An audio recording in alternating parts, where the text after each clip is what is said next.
Well,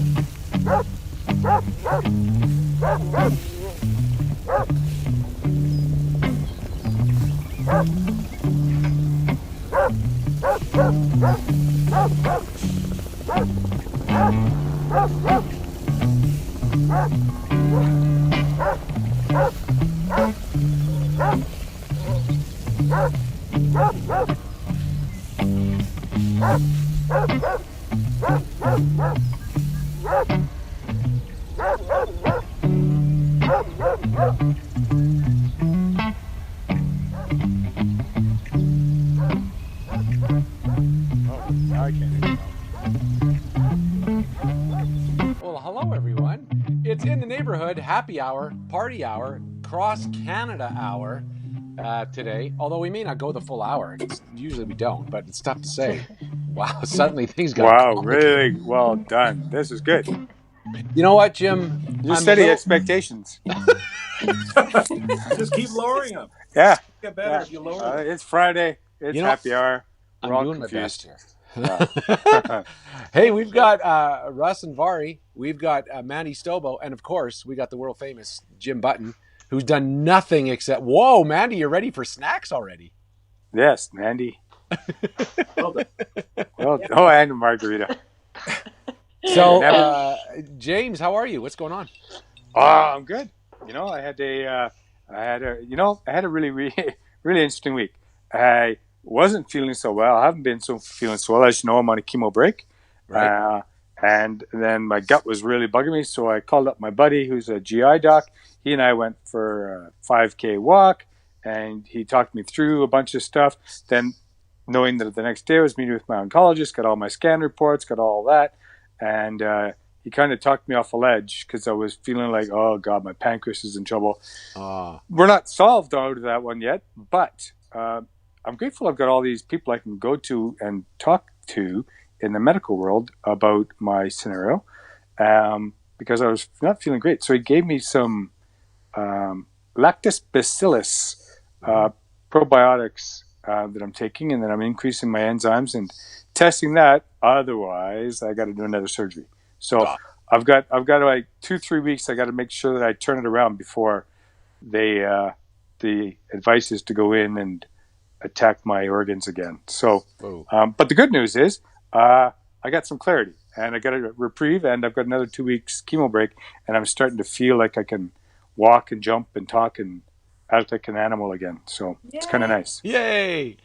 I mean, that's awesome. I mean, honestly, I was just asking how you were. I didn't need the whole story. You're supposed to say fine. Yeah, exactly. Fine. All right, so next. Well, Jimmy, I am actually glad. That's good. And I am glad you have folks that you can talk to. As I am learning in this crazy lockdown scenario, the more I stick in my own head, the worse it gets. So it's good to talk to folks, isn't it?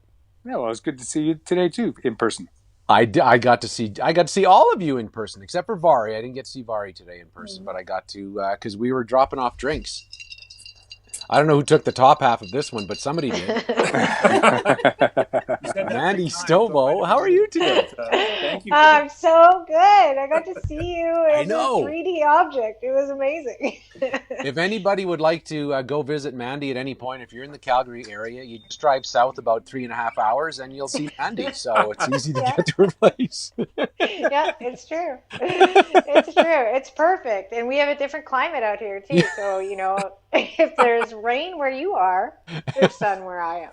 So what do you have? Come on out. What do you have out there now? Out. What do you have now? We got some good heat and sunshine right now. Yeah, we have heat but no sun. Yeah. Okay. All right. It's weird. Well, come on. You're down, right. then. You are that far away. Wow. It's humid. I feel like we're in. We call it SoCal, South Calgary. So it's pretty awesome.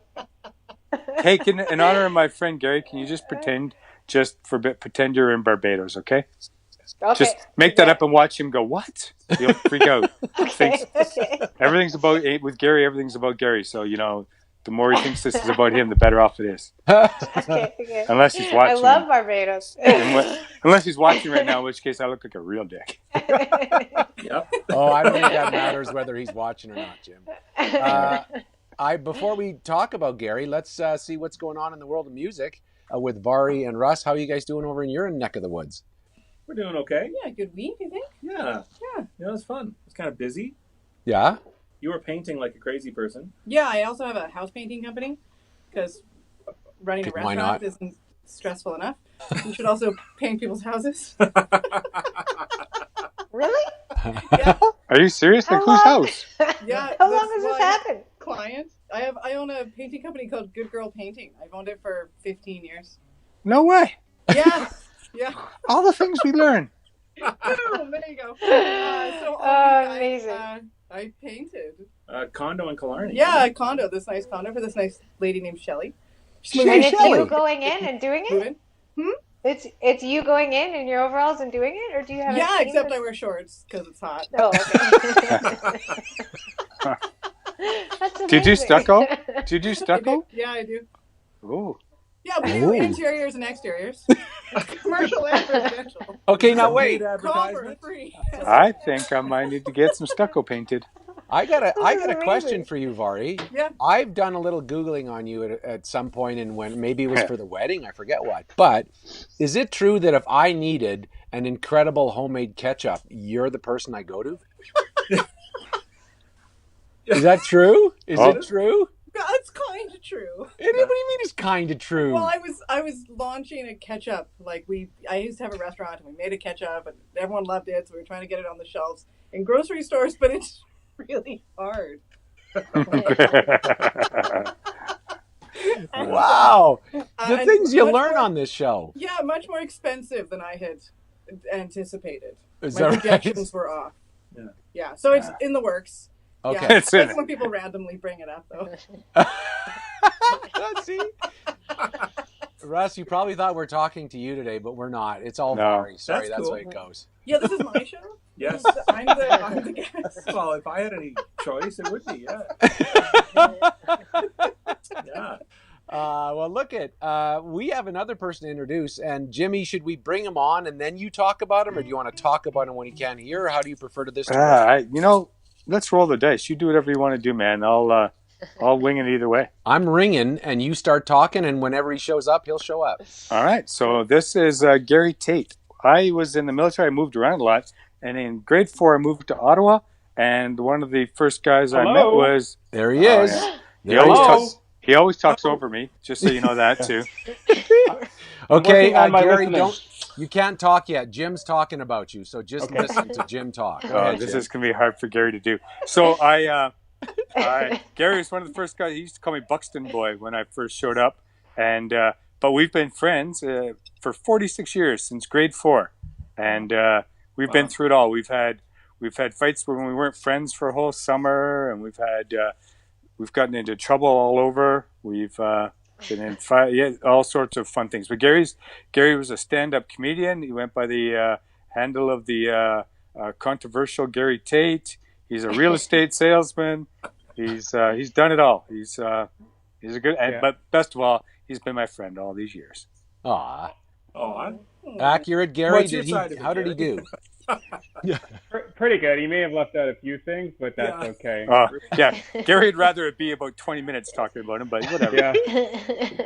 Yes. Well, look, And this is something, Gary, we have not been able to do. We've said happy birthday to you earlier on the show. We've talked to you other days, but you've never gotten the Mandy Pistols live. So I think we should do that, right? Look at We're so excited to have you on the show, Gary.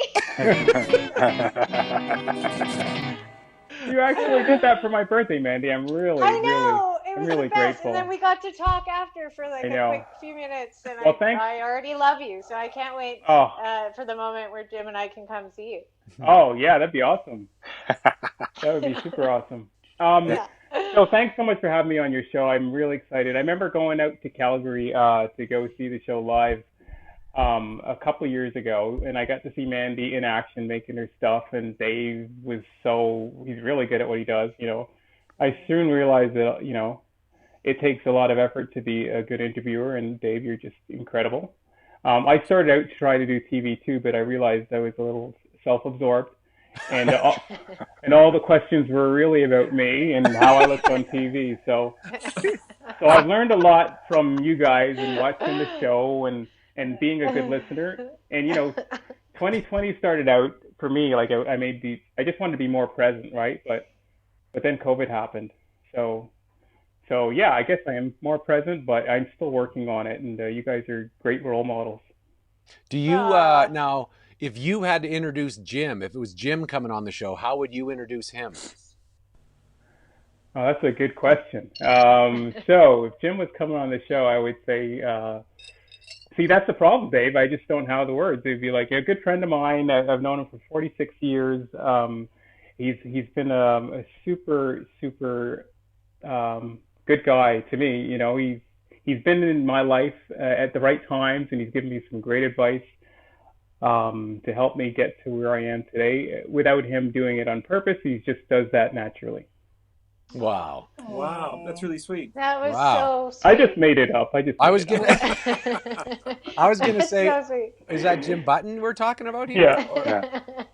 Now, And That is just so you know, Gary, from what you said with Dave right before we went on air, Dave did say to all of us, "Do my biceps look super big right now?" Right. So Yeah. he does have that other side Yeah. too.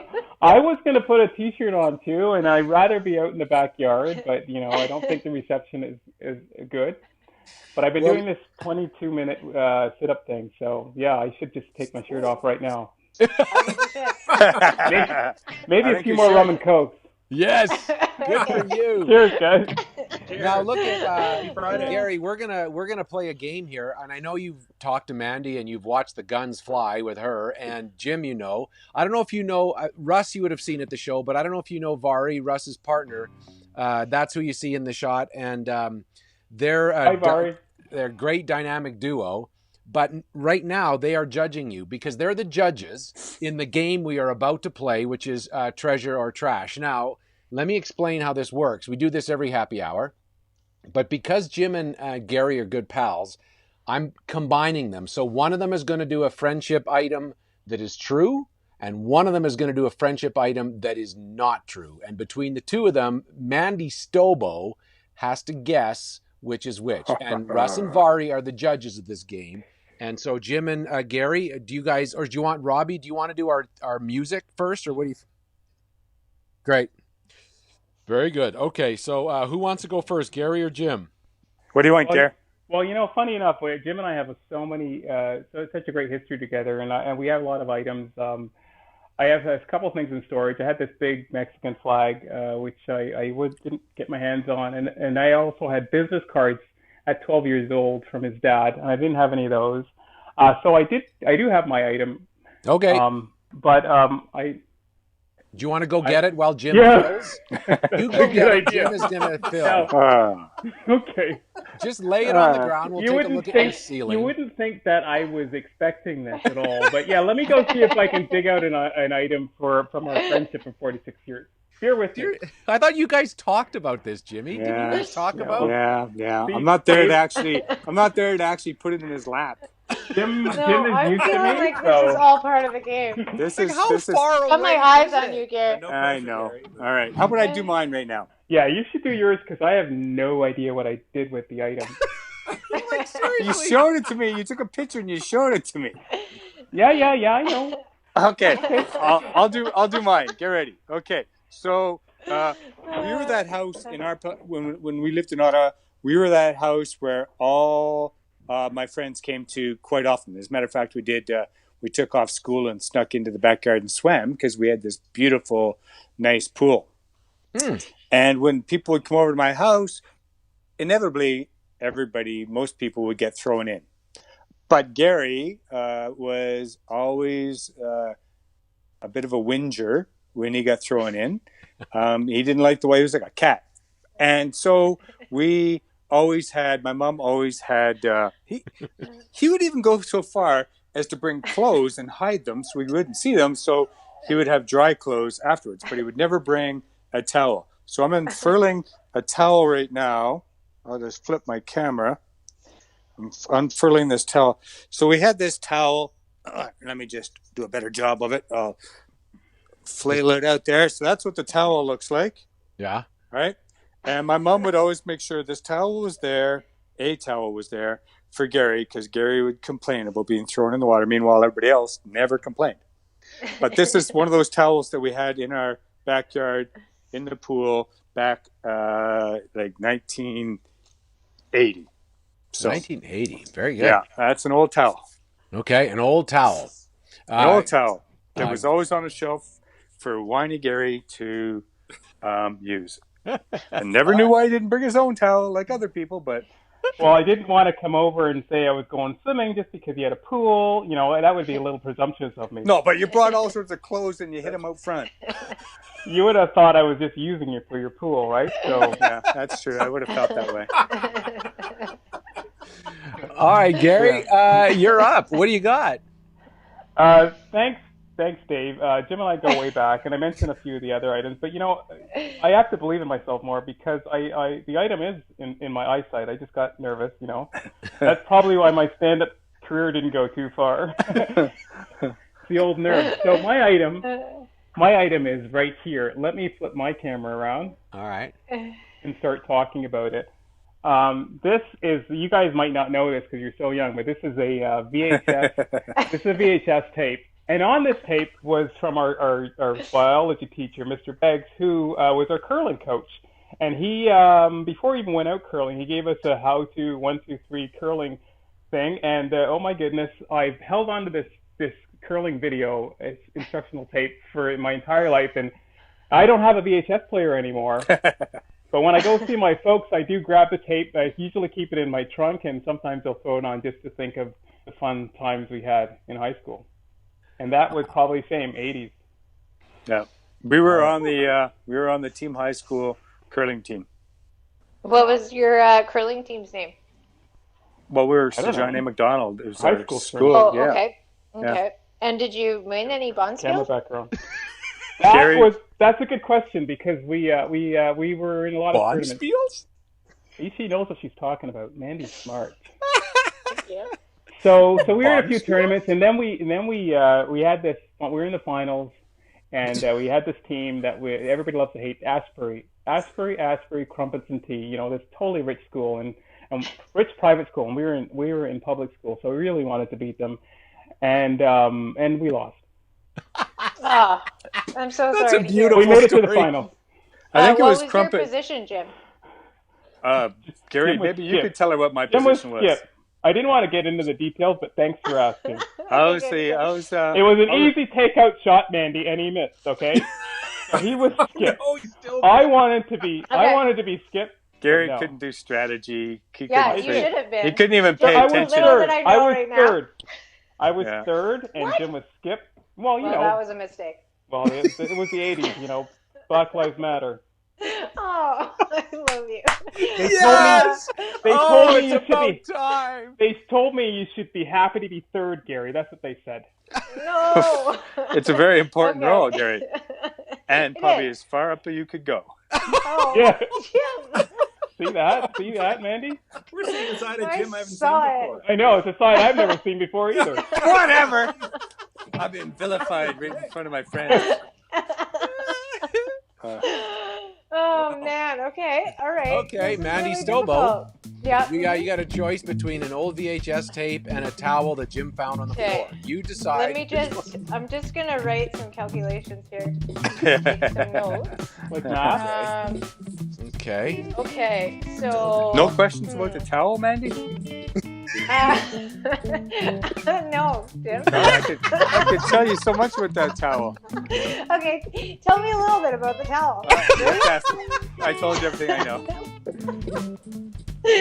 Okay, I'm gonna have to. Oh, this is so tough. You guys are stumping me, but I can't wait to bring back the curling team. And because I love Gary so much, and really want to confirm his self-worth that he should have been a skip, I'm gonna go with Gary. Is the treasure. All right. Gary, let us in. What's the truth? What's the treasure? I don't really know what that question means, Dave. I like how the music stops. When the music stops, I get really nervous. I'm like, oh my god. Can you keep playing the music, Russ? That would help me. On it, Gary. No worries. Why don't you ask Jim? Well, I plead the on this Monday. Gary and I were on the curling team, and we did get in trouble many times. We actually had to go to the principal's office because they gave us money to take taxis, and we used to just drive my car and take the taxis to go drinking in Hull, and or pay the taxi driver money to do 360s. And it was Ashbury, it was Crumpets and Tea. We are the team from Ashbury. All that stuff is true, but the VHS, we didn't learn anything from that VHS. That's probably 1980s porn if I'm really making a guess. We won't talk about that now, but I'm a That is a legit towel is. from the backyard in my pool Oh, from in the 80s. so Why I back still at have it. You, Jim. Yeah, And you know the funny thing- Mandy. 40 years? Like, Yeah, the funny thing about the for towel 40 years. is because Tracy keeps it. That's weird. Well, no, Yeah. I was told, Tracy and Gary and I were all on the call together talking about what our trinkets and trash because I don't have a memory. And Tracy says, well, what about one of the towels that you had from your pool? And I said, that is totally it. And she knew where it was? See, Keith Allen's just texting and said, I'm totally what? It's my friend who's also on the curling team says, Yeah. right? He's verifying it. Oh, Gary, well. what was You Keith? stumped me, Gary. Is he first or second? Yeah, it was first or second. He's probably saying you weren't even on the team. But the funny thing about that towel is it says extra, and that wasn't even a saying back then. But now I am extra. Yeah, you are extra. I like it. Well, you know what? I think that's called doing a Tamashiro. Yeah, totally you right. Get something you that did. looks so lame. It's You no got way. Yeah. Yeah. Well played. Undersold. And yeah. normally I know Jim is a sneaky man, but I don't know. I've got what a I special really- place for Gary in my heart. So. Oh, thank you. Like I fell for you that when I was out in Calgary and I saw you doing that art a few years back. So yeah, I'm your number one fan, Mandy. Even though Thank you. I should just say Ontario fan because you probably have a whole bunch of Alberta guys out there who love you too. And I don't want to fight them.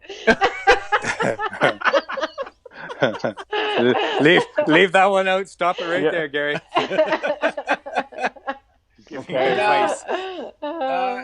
Gary, I know that you have a story, so I wanted to get to it because one of the reasons that Jim said it'd be awesome to bring you on, and Jim a couple of shows ago talked about texting you and saying, hey, with the stuff on Black Lives Matter, if I've ever done anything, let me know. Because, and so what we're trying to do this week is to have people come on the show just to tell a piece of their story and not asking anybody in any way to try to represent an entire group or anything other than their experience in their life. So Jim was like excited to have you on, mostly to pick on you, but also because he felt like there's some great stories out of you. And for us, could you just tell a story of your experience somewhere in your life around race?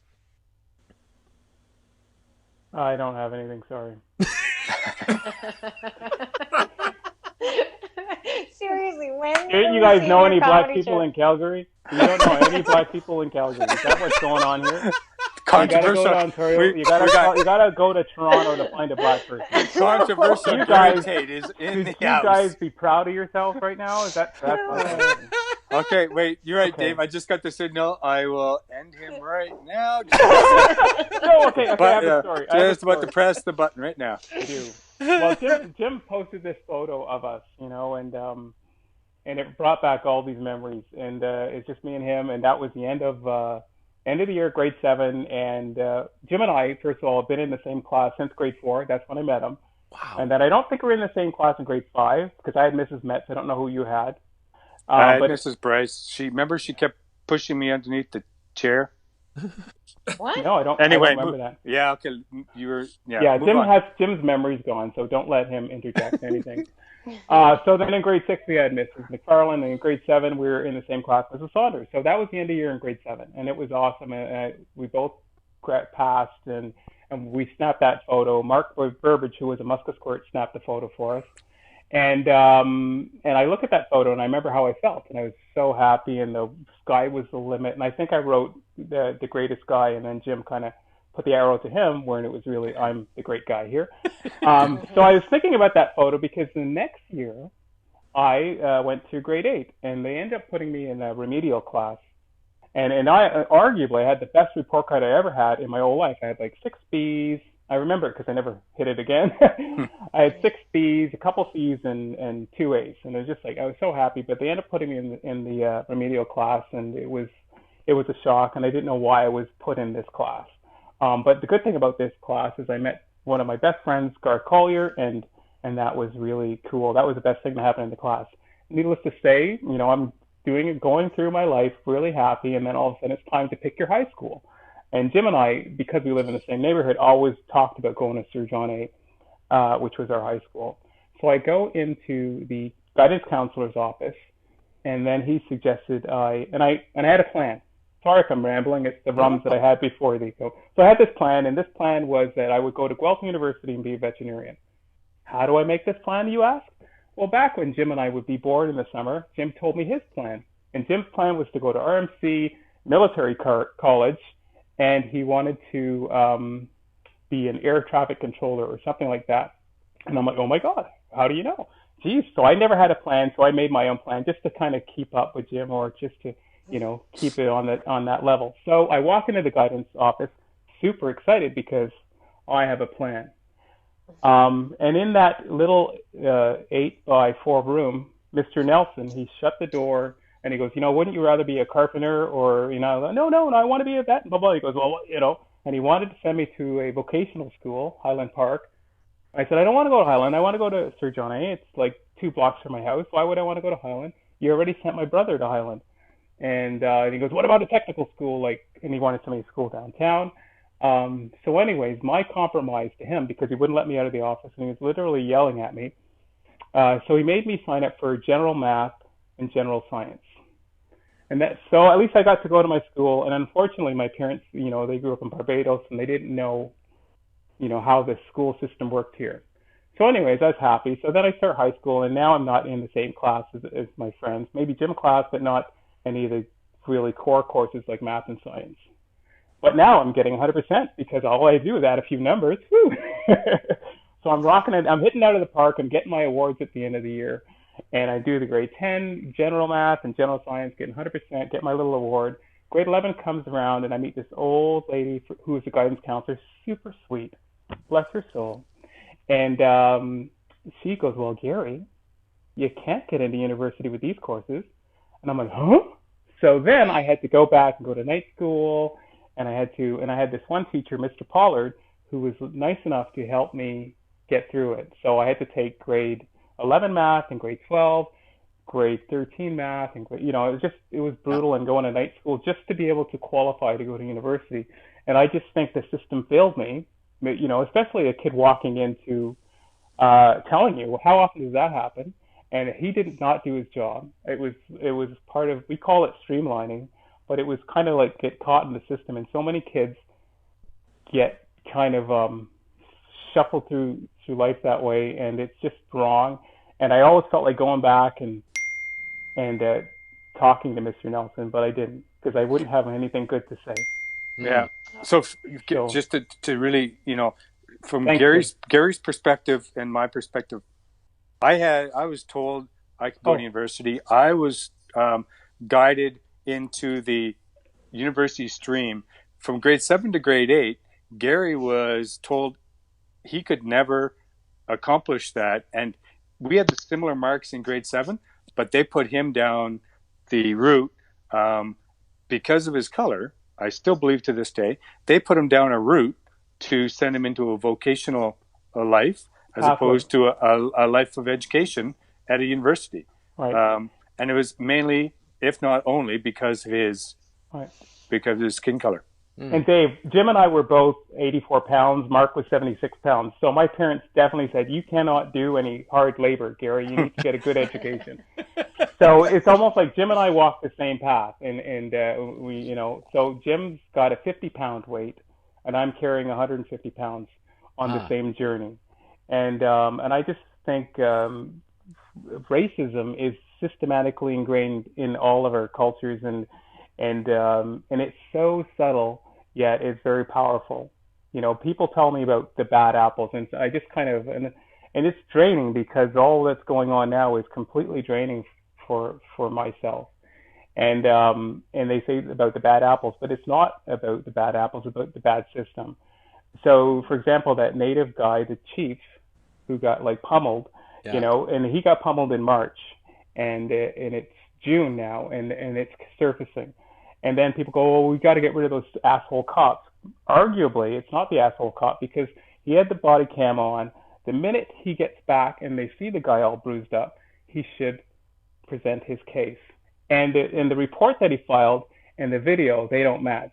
And the problem is, like, to see that video, I can't watch all this stuff, but to see the video, I can't even understand how it would even, it just disgusts me. And the guy, if I was the supervisor, he would be gone the minute I wouldn't even have watched the whole tape. He would have just been gone. But the problem is ingrained in our society, and things are changing.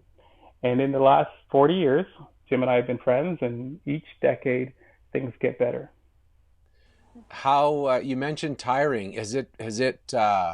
How have even the past month? How has that been for you to go through? Oh, thanks. It's been really draining, but I've got a really thick skin, no pun intended. But on Monday, I woke up and I was feeling like crap, And here's the thing for me, when I was a little guy, about 8 or 9 or 10, I was a big Muhammad Ali fan, and I just kind of hoped that one day when I'm grown up, these problems wouldn't exist. And then you fast forward to today, and they're still here, Yeah. And is it? This sounds so cliched, but other than listen, which I think is a big piece of what I need to do, is there things you go, I just wish people would blank? Is listen the big thing? I mean, I would imagine if someone's in dire straits, the last thing they want is just more listening, but what do you think? I was, that's a good question. I think that people need to just do a little bit of history, especially if you don't want to even study, because you kind of look at the States and you look at here and you kind of think we're different. But being a black person, I didn't think anybody got treated worse than black people until I saw the native people in this country.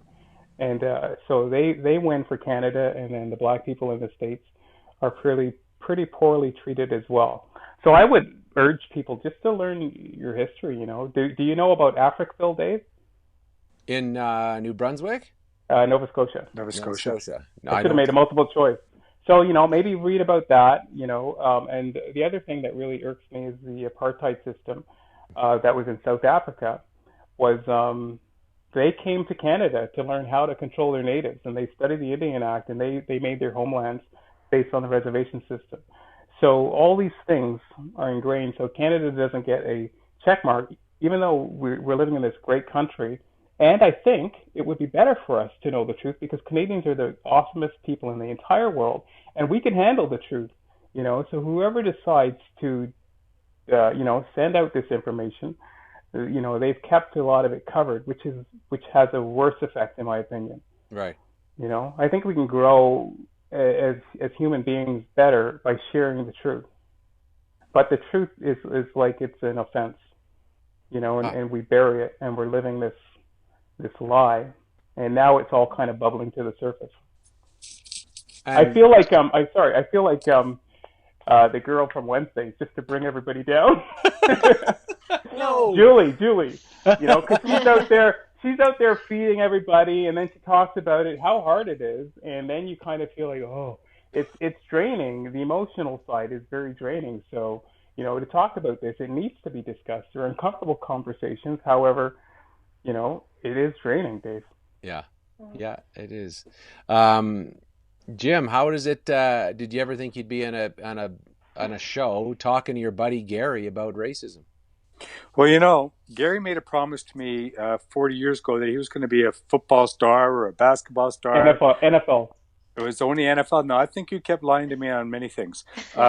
You said you were going to be an actor, and he always said, I'm going to get you tickets, Jim. You will always deserve tickets for the help you gave me. And it looks like I got a ticket to talk to Gary today. Because he's, Gary's a good guy, and Gary's living what everybody else in this country is talking about right now. He's in Toronto, and I remember moving here to Calgary from Toronto and thinking, "Wow, this is the whitest city in the world." It felt like, and I felt removed from a whole culture that I was super embedded in when I was living in Toronto, in large part because of guys like Gary. And I felt like I lost that here. And he's right. You have to learn the history. You have to understand the culture. You have to understand people better.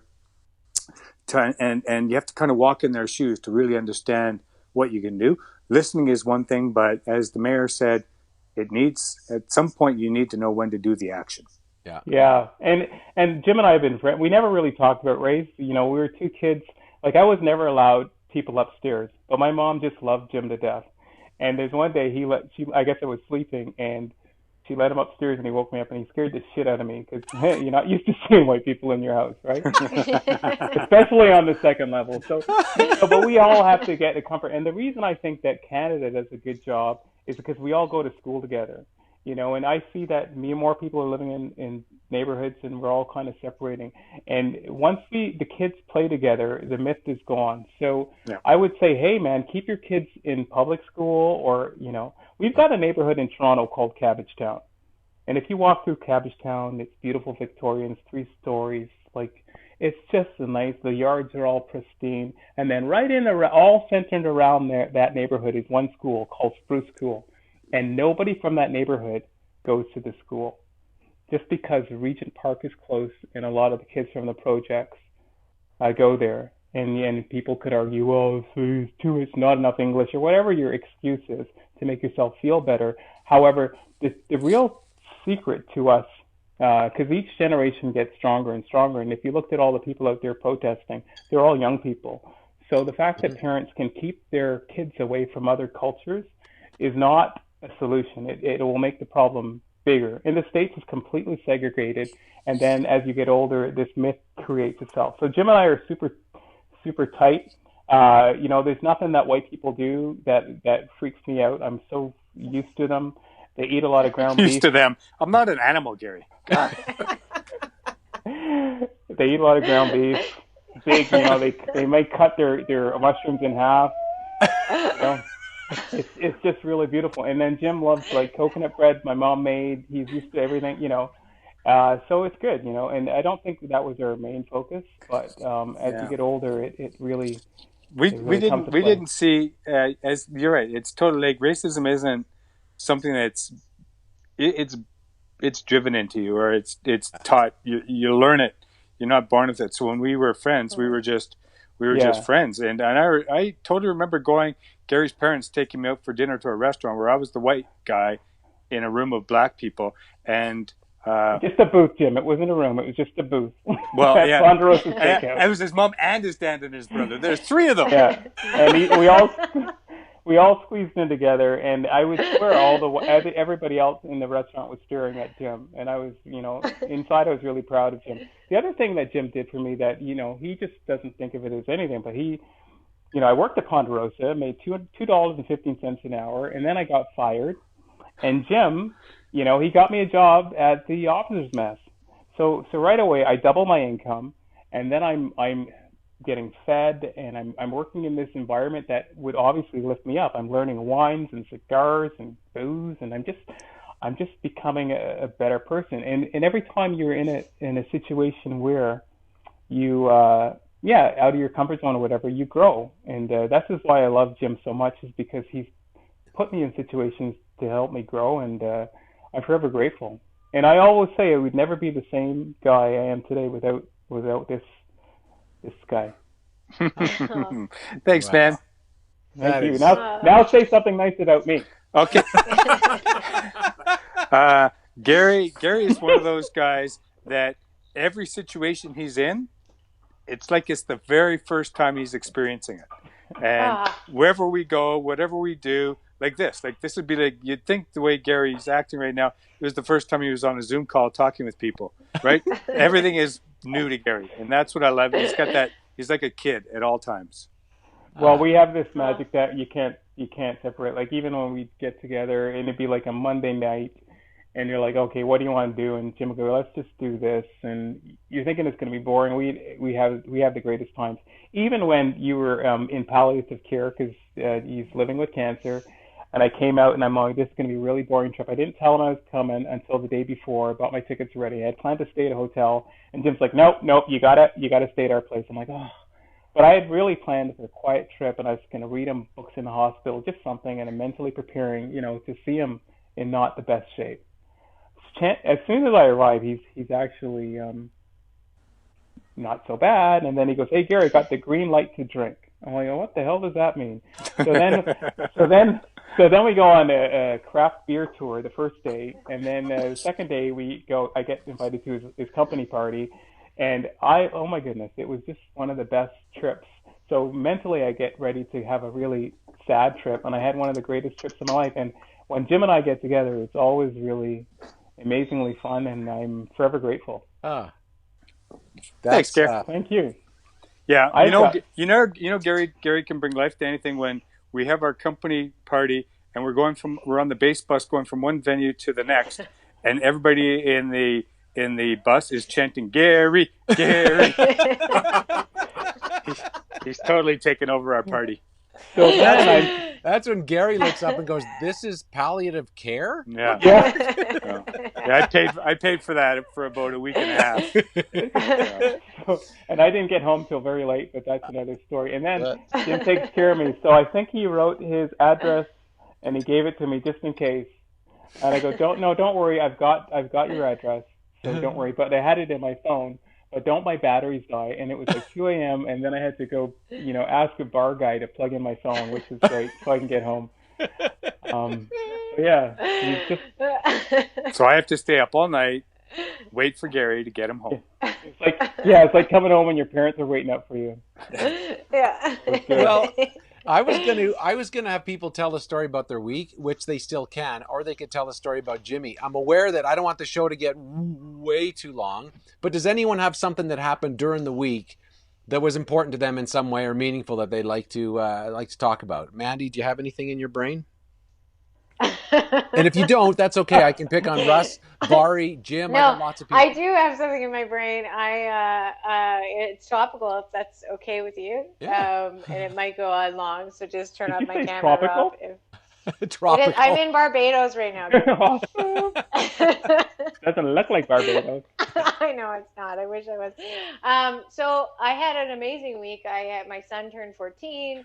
As you guys know, I was not in a good relationship, and I was a single mom, and we went from kind of nothing to where we are now.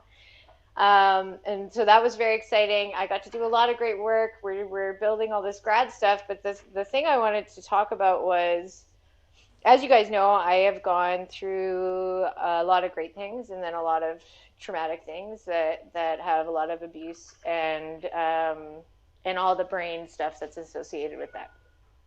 And then fast forward and being a single mom and not really having direction or housing or education or anything, and still being able to come out on this end. And I've always for years focused on my trauma and how hard that was to get through.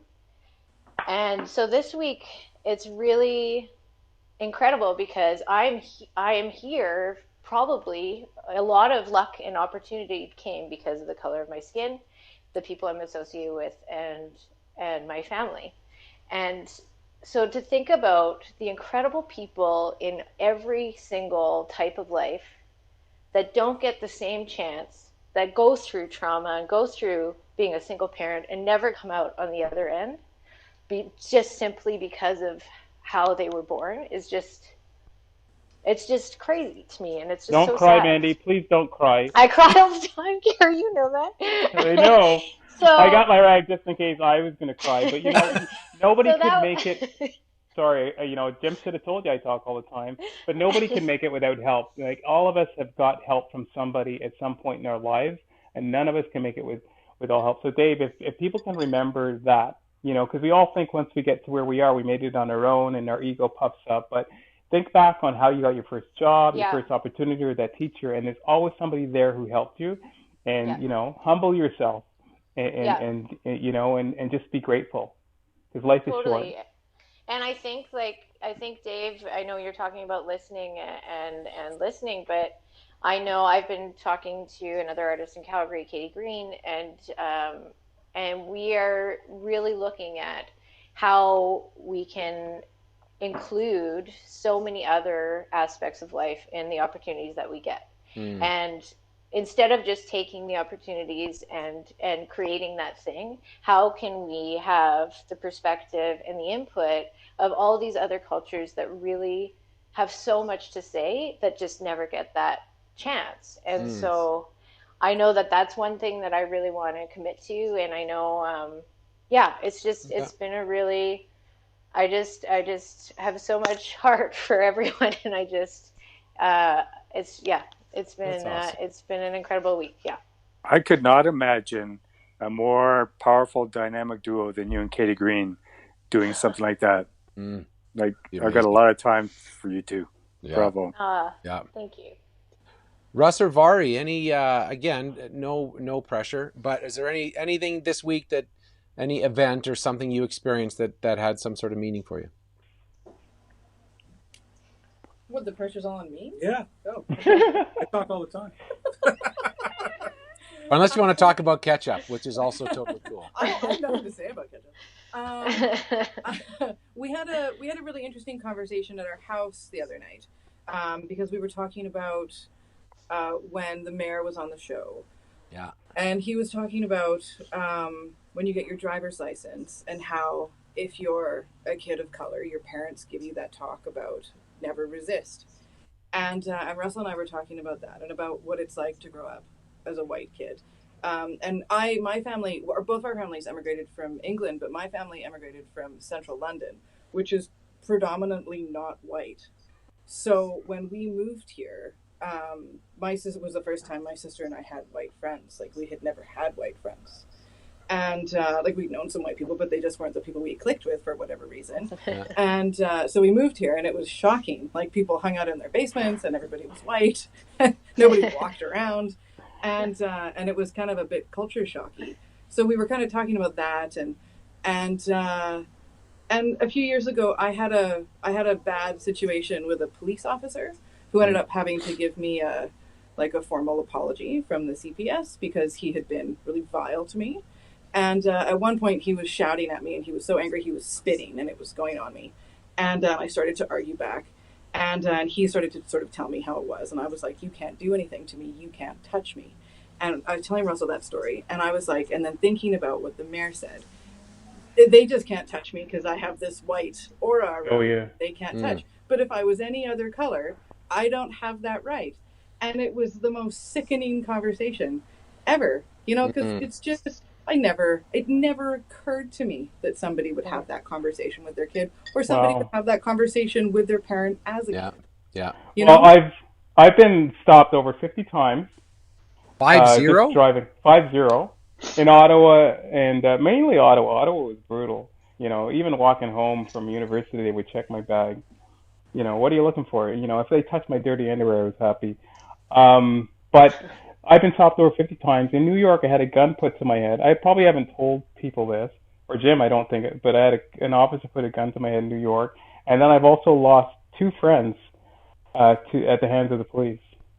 One guy in Ottawa, I used to hang out with his reggae band. Vincent Gardner is his name, rest R.I.P. He used to work at Bayshore, the nicest guy in the world. It's usually the nice people who end up. Anyways, so he was so nice that if I worked at the shoe store in Bayshore, and if I wanted a coffee or a hot chocolate, I didn't drink coffee then, he would go get it for you. And then I hung out at this reggae house, and then one day the police decided to raid it. It was a band, so they saw a guitar and they mistakenly thought it was a revolver, I guess, and they shot him, and he died. And that kind of stuff sits with you forever, and then you have to kind of look at the bright side of things, because if you can let it weigh on you and bring you down, and it can send you crazy. And then one of the most weakening things or hardest things in my life once was to watch my friend get beat up by the police in Hull. You know how we used to go to Hull, Jim? Never went with you. One time, Jim and I see, this is the thing you can do with a white guy. So one time, Jim and I are in Hull, and this bar had the upstairs part was closed, and then the down. Can I tell this story, Jim? Probably not. Too late. It's a great story. And then the upstairs part was closed. The downstairs was open. So Jim and I kind of go up there, and I had the army pants on there. So we head on up, and then we go to the bar, and we're kind of taking some bottles, right? And I kind of fill up my army pants, and Jim grabs a couple bottles, and then we're going to leave. And then we thought, if we get caught, we are dead. They're going to kill us. So then we sneak back up, we put everything back, and we leave. You know, so that I digress. So that's where, you know, we were good kids. So we put everything back and we leave. But that particular day, I went with my friend to Hull, and we're walking. It's probably like 10:30, 11. We're getting there early, and he's got his baseball hat turned around backwards, and the police officer comes up to him and takes his billy club and turns his hat around forwards. And then my friend starts freaking out, and I go, "Chill, Eddie, chill. You know, just let it go. Let's go." So anyways, we party that night. Then it's like 2:33 a.m. We're getting ready to leave. I must have left him for a second because, you know, I got really good at talking to police based on how many times I've been stopped. But some people can't communicate as well, or haven't learned, or, you know, maybe they believe in the law. I don't believe in the law, so they get upset when the law doesn't work in your favor or whatever is happening. So anyways, they ended up beating the crap out of him in the street. Everybody crowded around. Then they charged him for resisting arrest and assault. And then I asked myself, because watching it happen, I said, what can I do? So I decided the only thing I could do was to help him. So they charged him, and I said, Eddie, so I pick him up at his place and take him to court. And this is in Hull. Je parle en français tous les temps. Back then I used to speak French fluently, but now I can't anymore. So I ended up taking him to court 4 times because I knew the outcome already. So each time we went, they would dismiss, or they would postpone it and give them a new date. And the trick there is they would give these kids a date until they miss the court date, right? Because these kids are not very responsible and they're going to miss the court date. But, you know, he's got Gary as his friend. So by the 3rd time, Dave, they see me and they're like, tabarnak, he's there again. So the 4th time we go, they dismiss the charges, drop everything. And then I was done. I got him off, and I had to leave, and I moved to Toronto shortly thereafter. Wow. Sorry to bring you down, but yeah, wow. It's pretty bad, and all we want is fair treatment. All we want is, you don't have to do anything else, but you got to stop the police from putting their knee on us, you know, and it really is really hard. Well, I'm still stuck on the 50 times you've been pulled up. Like, there was once I was at my parents. It was funny because the guy followed me. I turned here, he followed me, and then I finally stopped. Don't give him a spot. Dave, Dave, Gary. You just got to cut him off. Like, at some point, you just got to cut Gary off. So anyways, I stopped, and he goes, "What'd you stop for?" And I go, "Why are you following me?" So then he let me go. So anyways, Dave, yeah. I just stopped before he put the lights on. Well, look at we do have to get going. But this is so good. And, you know, here's my very brief note. Johnny and I have been playing basketball when we go for walks in the morning. And the other day, I shot a shot and it went in. And he was like, do you think you could have been in the NBA? And it strikes me, and I've said versions of this so many times, he still thinks that his dad is impressive. Because he thinks, my dad is this close to the NBA, and I'll let you guys in on a secret. I'm not. And I think there are people who are watching us. I always try to think that John and Tess and all our neighbors, all the kids are watching how the adults handle this situation. And I think of that, I'm not going to be an NBA player, but I can be a decent person. And so for all of us, I just think that's so much that they're looking to us to go, how do you act? How do you act in a pandemic? How are we supposed to act with these protests going on? How are we supposed to act? And they're looking at us to see. And even if we don't realize they're watching as they are, And for all of us, that's our job, is to say we're going to lead by showing how to treat people and how the way forward is. So, Gary, thanks for Dave. Yeah, amen. So you are an amazing person, Dave, and it's finally great to actually get to meet you now. And I think the world of you, and you're a great listener. And you may not know it, but you're your best friend and my buddy, and I watch your show faithfully, and I just think I just think you're one of those people that it makes sense, because originally I'm like, how does he have the show? But then once I meet you and see what you do, I'm just like, yeah, it makes sense. Those biceps. Yeah. So yeah, I think what you do, you're up there with Barbara Walters and Oprah. Wow. Aww, Well, that's very sweet. I feel like the luckiest guy in the world. I got to drive to all these people's houses, and if Toronto was a bit closer, I would have driven to yours today. But we all get to be this, and we are all in the same neighborhood. So, Gary, we're lucky and thrilled that you got to be on here. Sorry you had to hang out with Jim to make this happen, but at least you got to be on the show. And next time, Mandy, I'll call you and give you the answers, Mandy, next time. Oh, okay, good. I thought we were on a team. I think it's only fair that we give Jim the last word. Jim, any final thoughts before we dance our way into our weekend? No, I think we've covered up everything. It's the luckiest people are people that have family and friends, and so we're the luckiest people in the world. We sure are. Well, look at Russ has got it. Let's cheers to that. Cheers, and cheers. Cheers. I believe that if cheers, I know everyone. Russ Broom, he's got 20 seconds of music that we get to dance. Yeah, Gary, dance it up.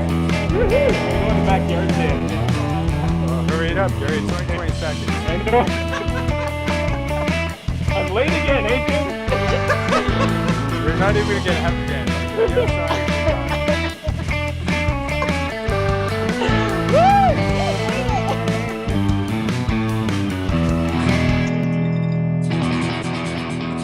Thanks for watching. Thanks, Gary. We'll talk to you soon. Bye, everyone. Absolutely. As Mandy Bye, likes guys. to say, thanks, Gary.